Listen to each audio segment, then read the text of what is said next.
नमस्कार, मैं Roopnarayan Sharma, Resonance PCCP division, senior Hindi faculty और आज आपके सामने लेकर के आया हूँ धीरंजन मालवीय का क्लास 9th और 9th का जो इस वर्ष के लिए नया टॉपिक जुड़ा है वैज्ञानिक चेतना के वाहक चंद्रशेखर वेंकट रामन। तो बच्चों, सबसे पहले हमें ज़रूरत है कि जिसने रामन साहब के लिए इतना बड़ा साहित्य लिखा, उनके लिए भी हम उनके जीवन के बारे में पढ़ना जरूरी है। तो देखते हैं धीरंजन मालवीय। धीरंजन मालवीय का जन्म बिहार के नालंदा जिले के कहां पर हुआ? डुबरावा गांव में 9 मार्च 1952 में हुआ। ये एमएससी सांख्यिकी, एमबीए और एलएलबी है। आकाशवाणी, दूरदर्शन से जुड़े कौन? मालवीय अभी भी वैज्ञानिक जानकारी को लोगों तक पहुंचाने के काम में जुटे हुए हैं। बच्चों, आकाशवाणी और बीबीसी लंदन में कार्य करने के दौरान मालवीय रेडियो विज्ञान पत्रिका, जिसका नाम क्या है, ज्ञान विज्ञान के संपादक और प्रसारण करते रहे हैं। मालवीय की भाषा सीधी, सरल और वैज्ञानिक शब्दावली लिए हुए है। यथा आवश्यक अन्य भाषाओं के शब्दों का प्रयोग भी वे करते हैं। मालवीय ने कई भारतीय वैज्ञानिकों की संक्षिप्त जीवनियां लिखी है, जो इनकी पुस्तक किसके नाम से है? विश्व विख्यात भारतीय वैज्ञानिक पुस्तक में समाहित है। इसमें इन्होंने क्या किया? जितने भी साहित्यकार है, जितने भी शोधकर्ता है, वैज्ञानिक है, उनकी सबकी जीवनियां लिखी है। प्रस्तुत पाठ कौन सा है आपके सिलेबस में? वैज्ञानिक चेतना के वाहक रामन में नोबेल पुरस्कार विजेता प्रथम भारतीय वैज्ञानिक के संघर्षमय जीवन का क्या है, इसमें चित्रण किया गया है कि प्रथम भारतीय कौन? सीवी रामन साहब को जो भारत का सबसे सर्वोच्च नोबेल पुरस्कार है वैज्ञानिक क्षेत्र में दिया गया। कैसे दिया गया? इस पुरस्कार के लिए उन्होंने कितना जीवन में संघर्ष किया, उस संघर्षों का यहाँ पर बलिदान है, उसकी एक सौगात है। देखते हैं। वेंकट रामन कुल 11 साल की उम्र में ही क्या कर लिया था इन्होंने? मैट्रिक, विशेष योग्यता के साथ इंटरमीडिएट, भौतिकी और अंग्रेजी में स्वर्ण पदक के साथ बीए और प्रथम श्रेणी में एमए करके मात्र 18 साल की उम्र में क्या बन गए बच्चों? कोलकाता में भारत सरकार के फाइनेंस डिपार्टमेंट में सहायक जनरल अकाउंट नियुक्त कर लिए गए थे। इनकी प्रतिभा से इनके अध्यापक तक अभिभूत थे, यानी इनमें इतना टैलेंट था कि इनके अध्यापक भी इनको मानते थे कि रामन जैसा टैलेंट किसी भी बच्चे में हो ही नहीं सकता। देखो आप, सन 1930 नोबेल पुरस्कार पाने के बाद सीवी रामन ने अपने एक मित्र को पुरस्कार समारोह के बारे में लिखा था। क्या लिखा था? कि जैसे ही मैं पुरस्कार लेकर मुड़ा और देखा कि जिस स्थान पर मैं बैठाया गया था उसके ऊपर ब्रिटिश राज्य का क्या लहरा रहा था? यूनियन जैक, जो वहां का उनका झंडा है। तो मुझे अफसोस हुआ कि मेरे दीन देश, गरीब देश भारत की क्या होनी चाहिए? अपनी पताका होनी चाहिए, अपना ध्वज, अपना एक तिरंगा होना चाहिए। तो नहीं है। इस एहसास में मेरा गला भर आया और मैं फूट फूट करके रोने लगा। कितनी बड़ी बात है। चंद्रशेखर वेंकट रामन भारत में विज्ञान की उन्नति के चीर आकांक्षी थे तथा भारत की स्वतंत्रता के पक्षधर थे। वे महात्मा गांधी को क्या मानते थे बच्चों? अपना अभिन्न अंग मानते थे।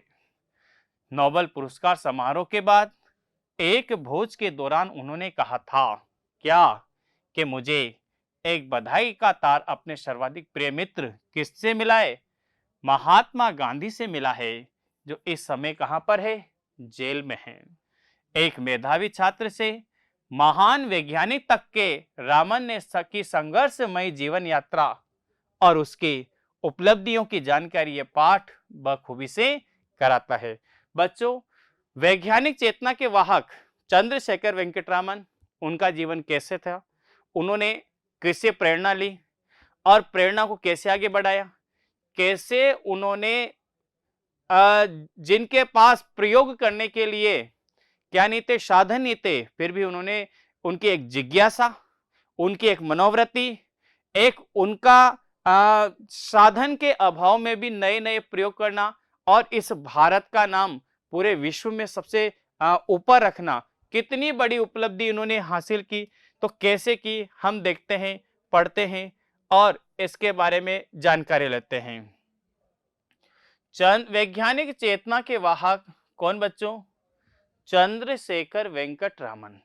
देखिए, पेड़ से सेव गिरते हुए तो लोग सदियों से देखते आ रहे हैं, आप भी देखते हो, हम भी देखते हैं कि पेड़ों से पौधे फल गिरते हैं, सेव गिरते हैं, पत्ते गिरते हैं, बहुत सारी चीजें गिरते हैं।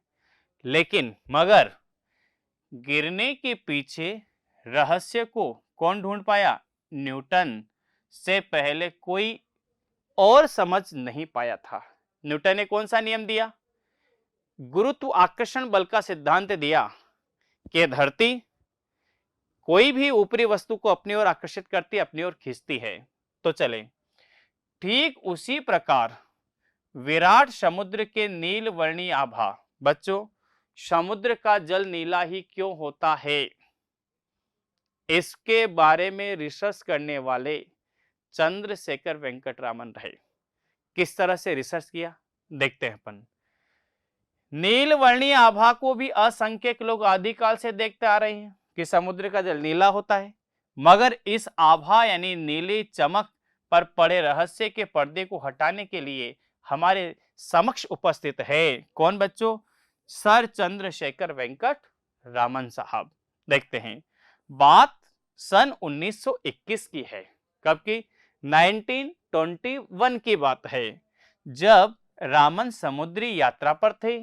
जहाज की डेक पर खड़े होकर नीले समुद्र को निहारना प्रकृति प्रेमी रामन को अच्छा लगता था। क्या करते थे वो कि समुद्र की डेक पर समुद्र पर जो जहाज चलते उसकी डेक पर बैठ करके समुद्र को निहारा करते, बहुत अच्छा लगता था। हाँ, वे समुद्र की नीली आभा, आभा शब्द का मतलब होता है बच्चों चमक, समुद्र की नीली आभा में घंटों खोए रहते। लेकिन रामन केवल भावुक प्रकृति प्रेमी ही नहीं थे, अरे वो प्रकृति को देख करके भावुक ही नहीं होते थे, बल्कि उनके अंदर एक वैज्ञानिक की जिज्ञासा भी उतनी ही सशक्त थी। यानी क्या करते थे? जिज्ञासा थी, यार क्यों होता है, अरे नीला क्यों होता है और क्यों नहीं होता, इसके बारे में तरह तरह के वो क्या करते थे, नई नई जानकारियां लेते, नई नई खोज करते। और यही जिज्ञासा उनसे सवाल कर बैठी। क्या सवाल कर बैठी? कि आखिर समुद्र का रंग नीला ही क्यों होता है, कुछ और क्यों नहीं। रामन सवाल का जवाब ढूंढने में लग गए और बच्चों जवाब ढूंढते ही क्या बन गए? वो विश्व विख्यात बन गए, विश्व विख्यात बन गए। पूरे विश्व में उन्होंने अपना नाम कमा लिया। कैसे ढूंढा? देखिए अब बच्चों, रामन का जन्म, उनकी जीवनी के बारे में देखते हैं। 7 नवंबर 1888, 7 नवंबर 1888, कहां पर? तमिलनाडु के तिरुचिरापल्ली नगर में हुआ था। इनके पिता विशाखापत्तनम में क्या थे बच्चों?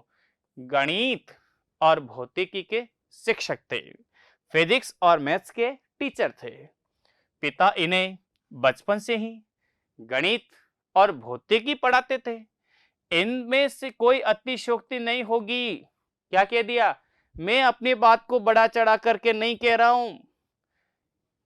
जिन दो विषयों के ज्ञान ने उन्हें जगत प्रसिद्ध बनाया, उनकी सशक्त नींव उनके पिता ने ही तैयार की थी।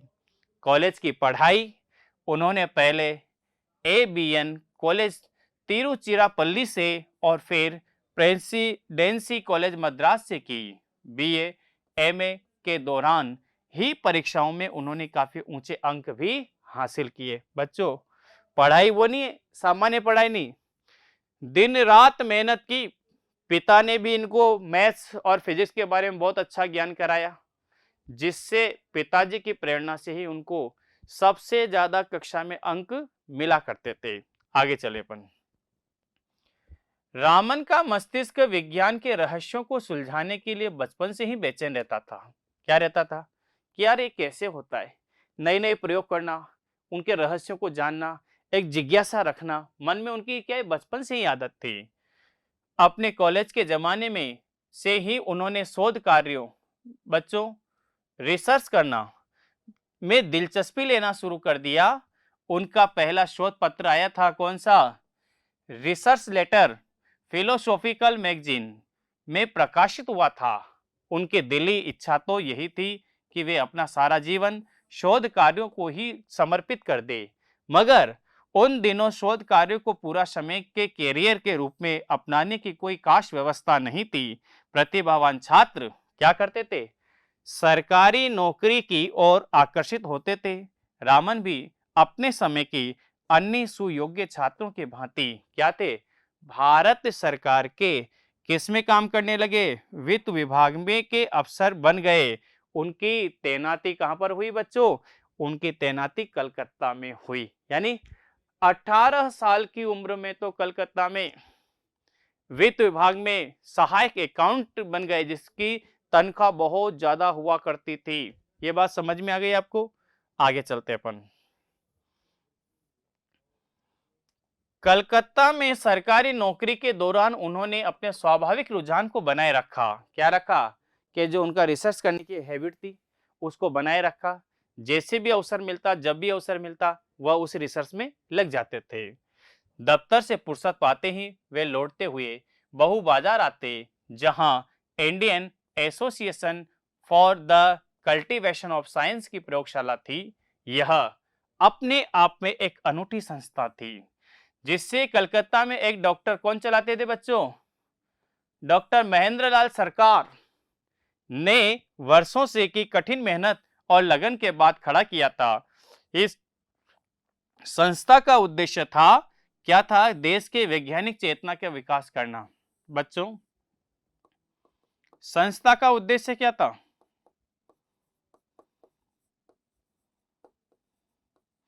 कि भारत के अंदर वैज्ञानिक चेतना को विकसित किया जाए। जितने भी वैज्ञानिक हैं उनके अंदर मानस पटल पर एक नए नए प्रयोग लाने की एक क्षमता निर्धारित की गई। अपने महान उद्देश्यों के बावजूद इस संस्था के पास साधनों की नितांत अभाव था। बच्चों, साधन उपलब्ध बहुत ज्यादा नहीं थे, बहुत कम थे, और उसी में प्रयोग करने थे। हाँ, रामन इस संस्था की प्रयोगशाला में क्या करते थे, काम चलाओ उपकरण का इस्तेमाल करते हुए क्या करते, शोध कार्य करते। यह अपने आप में एक आधुनिक हठ योग का उदाहरण था। बच्चों, क्या चाहते थे कि जहां तक वह किसी भी प्राकृतिक या कोई भी बात को लेकर के जब तक वह एक नया प्रयोग नहीं कर लेते, तब तक उनका मन सोता नहीं था। जिज्ञासा ऐसी कि रात में चल रहा है, कोई काम अधूरा है, तो उठ करके महेंद्र लाल सरकार की प्रयोगशाला में चले जाते और वहां पर जाकर के ये रिसर्च करते कि अधूरी महत्वाकांक्षा को कभी भी अधूरे नहीं छोड़ते। जब तक वो शांत नहीं हो जाती, वह उन उपकरणों से खोज करते ही रहते। आगे चलें। यह अपने आप में एक अनूठी हठ योग का उदाहरण था, जिसमें एक साधक दफ्तर की कड़ी मेहनत के बाद बहु बाजार की इस मामूली सी प्रयोगशाला पहुंचता और अपनी इच्छा शक्ति के जोर पर क्या करता, अपनी इच्छा शक्ति के जोर पर भौतिक विज्ञान को समृद्ध बनाने का प्रयास करता। उन्हीं दिनों बच्चों वे वाद्य यंत्रों की ओर आकृष्ट हुए। मैं आपको वाद्य यंत्रों के बारे में बता देता हूं। अंग्रेजों के जमाने में जब ब्रिटिश राज था हमारे भारत में, उन ब्रिटिश अंग्रेजों का मानना था क्या कि सबसे ज्यादा वाद्य यंत्र ब्रिटिश के प्रसिद्ध हैं। भारत के वाद्य यंत्र जो बजाए जाते हैं, चाहे वो ढोलक हो, मंजीरा हो, इधर से हारमोनियम हो, इधर से अलगोजा हो, यह सबसे घटिया किस्म के वाद्य यंत्र है। ऐसा अंग्रेज माना करते थे। फिर डॉक्टर रामन साहब ने क्या किया, उन ध्वनियों पर नए नए प्रयोग करके देखा कि विश्व के जितने भी वाद्य यंत्र हैं उनमें से सबसे श्रेष्ठ कौन से वाद्य यंत्र है, उनकी ध्वनि सबसे अच्छी किसकी है। तो बच्चों, भारत के वाद्य यंत्र सबसे अच्छे ध्वनि के होते हैं। यह पूरे विश्व को रामन साहब ने पहली बार करके दिखाया। तो देखते हैं अपन, वे वाद्य यंत्रों की ध्वनि के पीछे वैज्ञानिक रहस्यों की परतें खोलने का प्रयास करते रहे। इस दौरान उन्होंने अनेक वाद्य यंत्रों की अध्ययन किया, जिसमें देसी विदेशी दोनों प्रकार के ही वाद्य यंत्र थे। वाद्य यंत्रों पर किए जा रहे शोध कार्य के दौरान उनके अध्ययन के दायरे में जहां वायलिन, चेलो, पियानो जैसे विदेशी वाद्य यंत्र आए, वहीं क्या क्या आया, वीणा, तानपुरा और मृदंगम पर भी उन्होंने काम किया। उन्होंने वैज्ञानिक सिद्धांतों के आधार पर पश्चिमी देशों की इस भ्रांति को तोड़ने की कोशिश की कि भारतीय वाद्य यंत्र विदेशी वाद्य यंत्रों की तुलना में घटिया है। क्या तोड़ दिया कि भारत के वाद्य यंत्र भी उतने ही, उससे भी अच्छे हैं विदेशी वाद्य यंत्रों से। पहले मानते क्या थे कि विदेशी वाद्य यंत्रों से भारतीय वाद्य यंत्र घटिया है, लेकिन इस भ्रांति को हमेशा हमेशा के लिए तोड़ दिया गया और आज हमारे वाद्य यंत्र विदेशों तक पहुंच सके हैं। बच्चों, आगे देखते हैं। वाद्य यंत्रों के कंपन के पीछे छिपे गणित पर उन्होंने अच्छा खासा काम किया और अनेक शोध पत्र भी प्रकाशित किए हैं। अब और कहां-कहां से उन्होंने प्रेरणा मिली, देखो आप। उस जमाने के प्रसिद्ध शिक्षा शास्त्री थे साहब, कोलकाता के कौन, सर आशुतोष मुखर्जी को इस प्रतिभावान युवक के बारे में जानकारी मिली। क्या कि एक भारत का एक बहुत ही टैलेंट रखने वाला कौन, चंद्रशेखर वेंकट रामन, अंग्रेजों की नौकरी कर रहा है। हाँ, तो उनसे आग्रह किया गया कि हे रामन साहब, इस देश को आपकी जरूरत है। ये देश, इस देश के युवा आपसे सीखना चाहते हैं, लेकिन आपको पैसे की कमी रहेगी। तो देखो बेटे, कितनी अच्छी कहानी है। उन्हीं दिनों कलकत्ता विश्वविद्यालय के में प्रोफेसर का नया पद सृजित हुआ था, नया पद आया था। मुखर्जी महोदय ने रामन के समक्ष प्रस्ताव रखा। क्या रखा बच्चों, कि वे सरकारी नौकरी छोड़कर कलकत्ता विश्वविद्यालय में प्रोफेसर पद को स्वीकार कर ले। रामन के लिए यह एक कठिन निर्णय था। उस जमाने के हिसाब से वे अत्यंत प्रतिष्ठित सरकारी पद पर थे, जिसके साथ मोटी तनख्वाह और अनेक सुविधाएं जुड़ी हुई थी। उन्हें नौकरी करते हुए 10 वर्ष बीत चुके थे। ऐसे हालात में सरकारी नौकरी छोड़कर कम वेतन और कम सुविधाओं वाली विश्वविद्यालय की नौकरी का फैसला करना कितना कितना हिम्मत का काम था। कितनी बड़ी हिम्मत जुटाई उन्होंने कि वित्त विभाग में बहुत ज्यादा तो तनख्वाह, फिर सुख सुविधाएं भी ज्यादा, लेकिन सर आशुतोष मुखर्जी के कहने पर क्या कि आप भारतीय होने के नाते आप भारत को कुछ न कुछ दो, हम आपको एक कलकत्ता में विश्वविद्यालय में एक नया पद सृजित हुआ है, उस पर आपको बिठाएंगे, जिससे आपकी प्रेरणा से बहुत से बच्चे मार्गदर्शित होकर के देश में अपनी पहचान बनाएंगे, पूरे विश्व में भारत की पहचान बनेगी। उन्होंने कम वेतन लेना स्वीकार कर लिया और कम वेतन के साथ साथ भौतिक सुख सुविधाएं तो बिल्कुल ही त्याग दी, लेकिन भारत के लिए काम किया। यही बड़ी उपलब्धि है। देखो आप, रामन सरकारी नौकरी के सुख सुविधाओं को छोड़कर सन 1917 में कलकत्ता विश्वविद्यालय की नौकरी में आ गए। उनके लिए सरस्वती की साधना सरकारी सुख सुविधाओं से कहीं अधिक महत्वपूर्ण थी। कलकत्ता विश्वविद्यालय के शैक्षणिक माहौल में वे अपना पूरा समय अध्ययन, अध्यापन यानी पढ़ाना और शोध में बिताने लगे। 4 साल बाद यानी 1921 में समुद्र यात्रा के दौरान जब रामन के मस्तिष्क में समुद्र के नीले रंग की वजह का सवाल हिलोरे लेने लगा, तो उन्होंने क्या किया, आगे इस दिशा में प्रयोग किए, जिसकी परिणति रामन प्रभाव की खोज के रूप में हुई। बच्चों, किस नाम से जाना गया, रामन प्रभाव के नाम से। अब रामन प्रभाव के नाम से कैसे जाना लगा, क्या है देखो आप। रामन ने अनेक ठोस द्रवों और तरल पदार्थों के प्रकाश की किरणें के प्रभाव का अध्ययन किया। अब उन्होंने, सबसे बड़ी बात है, अपनी इस जिज्ञासा को कैसे शांत किया कि समुद्र का जल नीला क्यों होता है।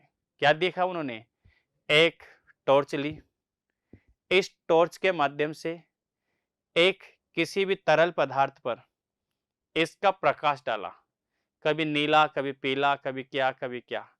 तो इन्होंने क्या देखा कि टॉर्च के जो छोटे छोटे अणु है कलर वाले, जब वह किसी ठोस या द्रव्य पर जाते हैं वह अणु, तो या तो वह अपना अस्तित्व खो देते हैं या उनमें से एक दो कण वापस चले आते या वो पार कर देते।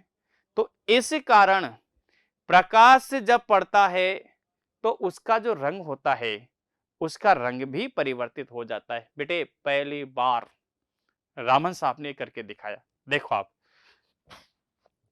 समझने में थोड़ी सी कठिनाई हो सकती है लेकिन आप समझोगे तो बिल्कुल 100% समझ में आएगा। देखो आप, उन्होंने पाया कि जब एक वर्णीय शब्द का मतलब होता है एक रंग का के प्रकाश की किरण किसी तरल यानी लिक्विड या ठोस रवेदार पदार्थ से गुजरती है बिल्कुल, तो गुजरने के बाद उसके वर्ण में परिवर्तन आता है बच्चों, उसके रंग में परिवर्तन आता है। कैसे आता है, वजह क्या है, वजह यह होती है कि एक वर्णीय प्रकाश, एक ही रंग का प्रकाश की किरण के फोटोन, फोटोन शब्द का मतलब क्या होता है, हाँ, फोटोन शब्द का मतलब है उसके कण, सूक्ष्म से सूक्ष्म कण, जब तरल या ठोस रवे यानी रेशेदार से गुजरते हुए इनके अणुओं से टकराते हैं, उनके जाके अणुओं से टकराते हैं, तो इस टकराव के परिणाम स्वरूप क्या होता है, या तो वो अपनी एनर्जी को खो चुके होते हैं या एनर्जी वापस आ जाती है, या तो ऊर्जा कुछ अंश खो देते हैं या पा जाते हैं। दोनों ही स्थिति में प्रकाश के वर्ण में क्या होता है बच्चों, बदलाव आता है। खोते हैं तब भी और वापस आते हैं तब भी रंग तो बदलता ही है।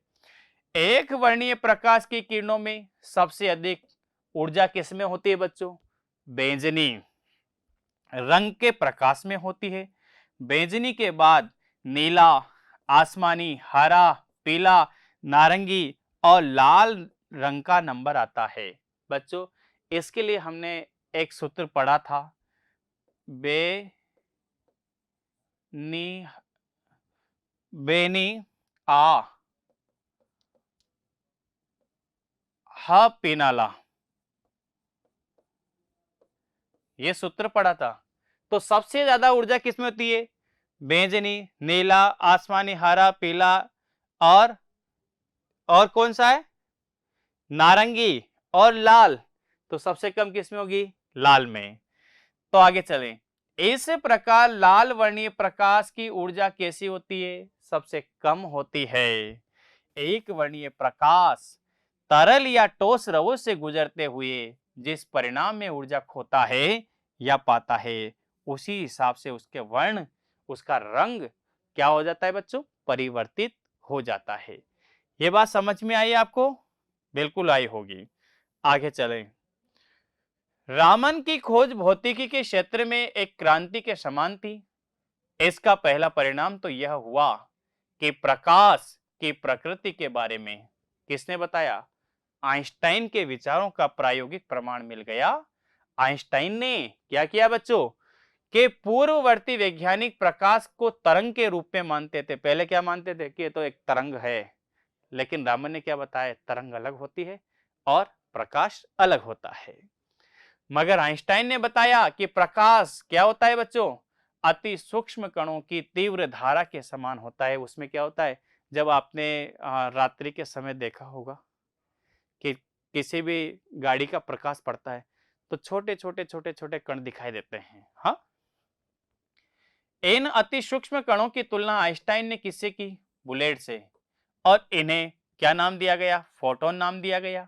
रामन के प्रयोगों ने आइंस्टाइन की धारणा का प्रत्यक्ष प्रमाण दे दिया, क्योंकि एक वर्णीय प्रकाश के वर्ण में परिवर्तन यह साफ तौर पर प्रमाणित करता है कि प्रकाश की किरण तीव्रगामी सूक्ष्म कणों के प्रवाह के रूप में व्यवहार करती है। यहां तक आपको समझ में आ गया? आपको आइंस्टाइन ने तो अलग अलग एक प्रयोग किया जिसमें प्रकाश मान लिया गया, कभी उसको धारा के रूप में मानते थे, फिर प्रकाश के रूप में आ गया। आगे चले। रामन की खोज की वजह से ही पदार्थों के अणुओं और परमाणु की आंतरिक संरचना का अध्ययन सहज हो गया। बच्चों, अणु क्या होते हैं, परमाणु क्या होते हैं, उनके कैसे बनते हैं, कैसे बिगड़ते हैं, ये एक रामन ने जब प्रयोग किया तो और भी आसान हो गया। आगे चले। पहले इसका काम के लिए किसका प्रयोग किया जाता था? इंफ्रारेड स्पेक्ट्रोस्कोपी का सहारा लिया जाता था। यह मुश्किल तकनीक है, उसको देखा जाते थे उसके माध्यम से। हाँ, और गलतियों की संभावनाएं बहुत अधिक रहती है। रामन की खोज के बाद पदार्थों की आणविक और परमाणविक संरचना के अध्ययन के लिए रामन स्पेक्ट्रोस्कोपी का सहारा लिया जाने लगा। यह तकनीक एक वर्णीय प्रकाश के वर्ण में परिवर्तन के आधार पर पदार्थों के अणुओं और परमाणु की संरचना में सटीक जानकारी देती है। इस जानकारी की वजह से क्या होता है बच्चों? इस जानकारी की वजह से पदार्थों का संश्लेषण प्रयोगशाला में करना और अनेक उपयोगी पदार्थों का कृत्रिम शब्द का मतलब होता है बनावटी रूप से निर्माण करना संभव हो गया। आगे चले बच्चों। अब रामन ने पूरे विश्व के लिए इतना बड़ा काम करके दिखाया। क्या क्या? समुद्र का जल नीला क्यों होता है? वाद्य यंत्र भारत के क्यों श्रेष्ठ है? तो आपको पता है पूरे विश्व में इनकी पहचान बननी ही है। अब कैसे बनी देखो आप। रामन प्रयोग के प्रभाव की खोज ने रामन को विश्व की चोटी के वैज्ञानिकों की पंक्ति में लाकर खड़ा कर दिया। यानी पूरे विश्व में इनको सबसे टैलेंट गिना जाने लगा। कैसे? पुरस्कारों और सम्मान की तो कैसे जैसे झड़ी लग गई हो। उन्होंने 1924 में रॉयल सोसाइटी के सदस्य से सम्मानित किया गया, पहला सम्मान। 1929 में सर की उपाधि दी गई अंग्रेजों के द्वारा। ठीक अगले ही साल उन्हें विश्व के पुरस्कार भौतिकी के क्षेत्र में नोबेल पुरस्कार दिया गया। और उन्हें और भी कई पुरस्कार मिले, जैसे रोमन का मैथ्यूशी पदक, रॉयल सोसाइटी का ह्यूज पदक, फिलाडेल्फिया इंस्टीट्यूट का फ्रैंकलिन पदक, सोवियत रूस का अंतरराष्ट्रीय लेनिन पुरस्कार आदि। और 1954 में रामन को देश का सर्वोच्च सम्मान कौन सा दिया गया? भारत रत्न से सम्मानित किया गया। वे नोबेल पुरस्कार पाने वाले प्रथम भारतीय थे। उनके बाद यह पुरस्कार भारतीय नागरिकता वाले किसी अन्य वैज्ञानिक को अभी तक नहीं मिल पाया है। आगे चले अपन। उन्हें अधिकांश सम्मान उस दौर में मिले जब भारत अंग्रेजों का गुलाम था। बच्चों, यदि हिंदुस्तान यदि स्वतंत्र होता तो पता नहीं कितने कितने पुरस्कार मिल जाते अब तक तो पूरे विश्व से। भारत गुलाम था अंग्रेजों का, तब इतने अच्छे पुरस्कार मिले। हाँ, कितनी बड़ी बात है। उन्हें मिलने वाले सम्मानों ने भारत को एक नया आत्मसम्मान और आत्मविश्वास दिया। विज्ञान के क्षेत्र में उन्होंने एक नई क्या किया है? नई भारतीय चेतना को जागृत किया है। आगे चले।